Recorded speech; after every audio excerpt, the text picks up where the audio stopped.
Election Commission of India na Manipuri on state mangagi election gi matam block thokre Manipuri oina phase ani thokna election pangthokadori election pangthokadaba nimina February gi tarik 8 amadi March gi tarik 3 da phase ani thona pangthokani aduga election asi damta notification thopki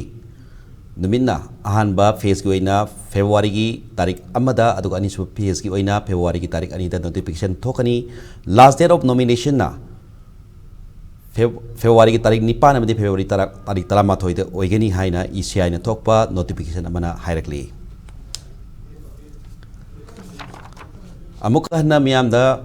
breaking news oina face ani thokna Manipur yauna Manipur ki election pangthokadori laliba February 23 ta ahanba phase aduga laliba February March ahumda ani suba phase ki election